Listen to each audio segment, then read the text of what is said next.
Вот такой блок питания, Duotronic.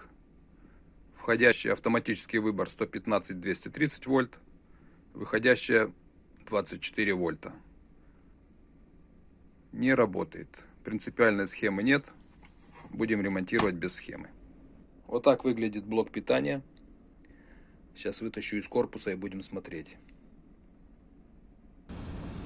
Так как схемы нет, поэтому сейчас мы попытаемся определить, найти какие-то неисправные детали.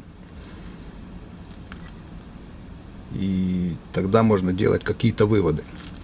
Ну, на первый взгляд, слегка подспухшие вот эти конденсаторы на ощупь.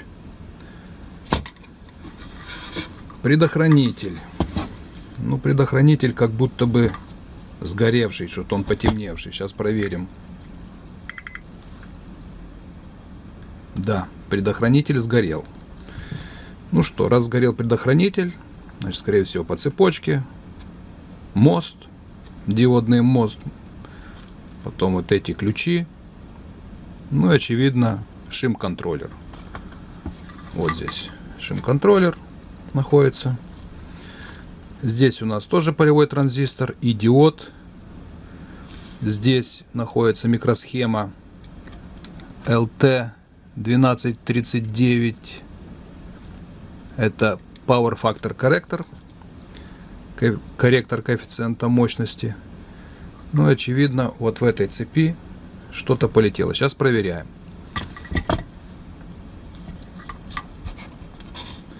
Начнем счет. Диодный мост. Так. Вот 4 ножки. Вот здесь находится катод. Ну, давайте проверяем.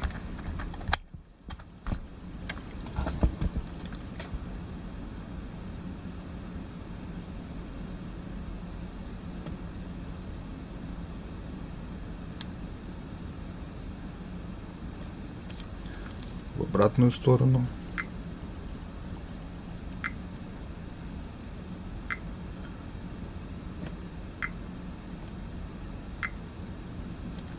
Ну, тут вроде все в порядке. Так, здесь какой-то не видно, что находится что-то на 3 ножках, может быть транзистор. Сейчас его проверим.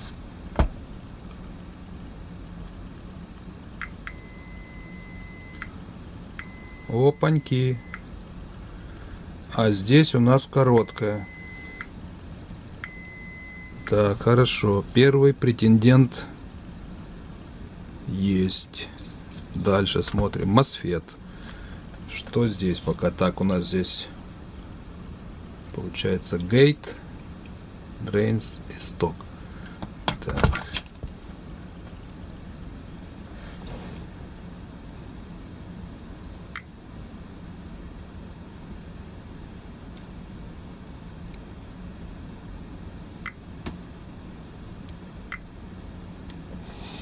Так, здесь в порядке.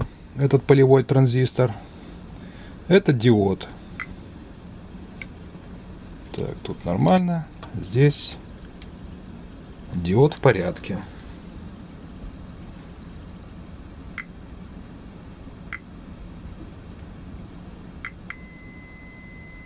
Опа. Так, стоп.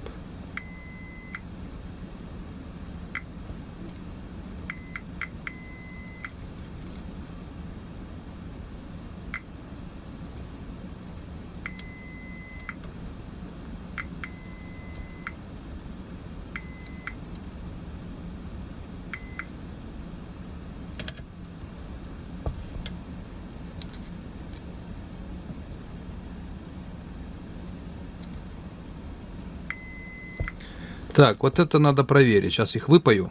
Выпаять надо и проверить. Что-то они тоже вызывают подозрения. Вот эти 2 ключевых транзистора. Так, микросхема шим. Если сгорели полевые, микросхема шим тоже может сгореть. Вот наша микросхема шим-контроллера TL3845P. У нас микросхема в корпусе DIP8, 8 ножек. Нас сейчас интересует вывод 5 земля, ну, вывод 7 подача напряжения. Смотрим, ставим на ground. короткого нет. Так.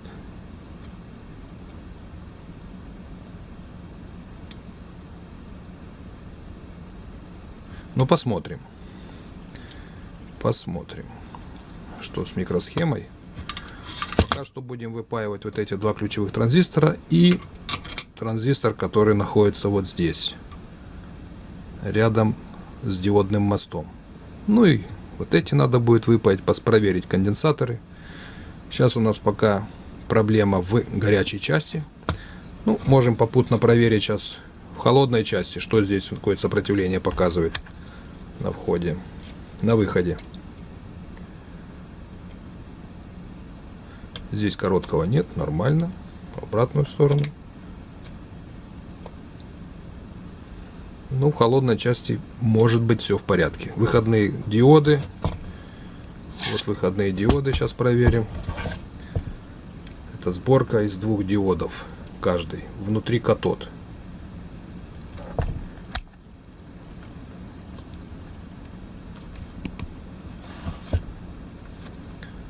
Вот, внутри катод.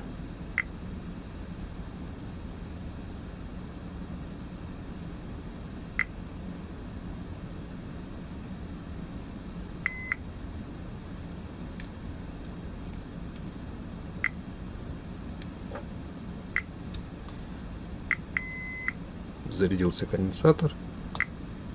Все нормально. Две диодных сборки в хорошем состоянии.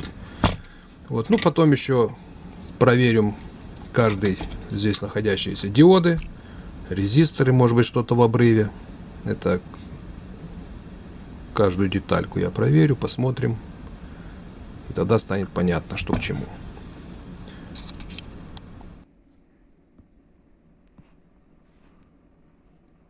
Вот он, наш семистр BTA 16600, который показывал короткое.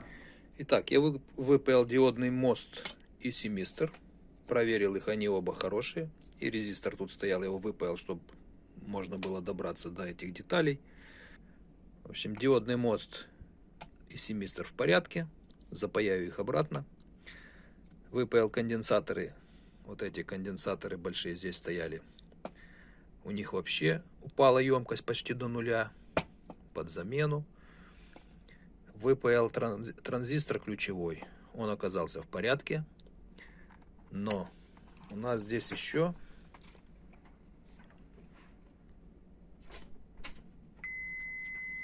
все равно короткая где-то у нас присутствует. Между стоком и истоком 1,6 Ома. Вот, ну, это может быть вот этот транзистор, потому что они соединены в параллели. Вот. Или где-то короткое замыкание здесь у нас на плате. Ну, по-любому. Я сейчас буду выпаивать вот эти конденсаторы под замену. Потом будем смотреть здесь. Тут вот еще был диод. Я его ножку отпаял. Проверить. Диод в порядке. Хотя он тоже вначале был под сомнением. Все здесь хорошо. В общем, сейчас удаляем конденсаторы и смотрим. Выпаял я здесь второй транзистор. Оба транзистора, которые были под подозрением. Но все равно здесь осталось короткое замыкание между истоком и стоком. Вот здесь вот. Они в параллели. Я припаял на сток проводочки на 2. Подцепил, здесь будет один конец. И начал проверять вот так вот. С одной стороны, с другой поставил на прозвонку. И каждую деталью, одну за другой. Если нету следующего где-то там короткого замыкания, вот я пошел вот так вот проверять. С одной стороны есть, с другой стороны нет. Значит, деталь в порядке. Короткого нет. Ну и так проверял, пока я не нашел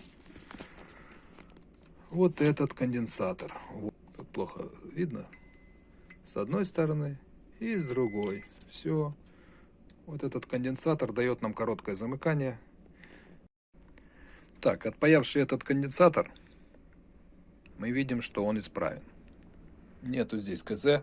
Но за ним оказался еще один диод. Вот мы смотрим Я его уже отпаял. Вот на прозвонке. С одной стороны. И с другой. Вот этот диод. Вот он, такой диод. Вот его надо будет заменить, потому что сейчас уже у нас нету вот и сток, а вот сток. Вот у меня здесь подключено и сток. Сейчас посмотрим, сколько у нас получается. Все, 300 килоом. Ну, это сейчас заряжается. Какой-то из конденсаторов, очевидно, заряжается. Все. Нету у нас здесь больше короткого замыкания. КЗ ушло. Поэтому меняем диод и собираем все обратно. Выпаял все электролиты также здесь в холодной части. Маленькие конденсаторы вот тут были все неисправные. Но вот эти большие 1000 микрофарад на 35 вольт, они в хорошем состоянии. Но все равно будем ставить новые. Я заменил все неисправные радиодетали. Это у нас все электролитические конденсаторы и один диод. Сейчас собираем. Итак, собрали. Подсоединили все радиаторы. Поставили на место, включаем. Вот, нагрузку тянет. 24 вольта есть. Все хорошо, ремонт закончен. Можете оставлять комментарии, если есть что сказать по теме ремонта.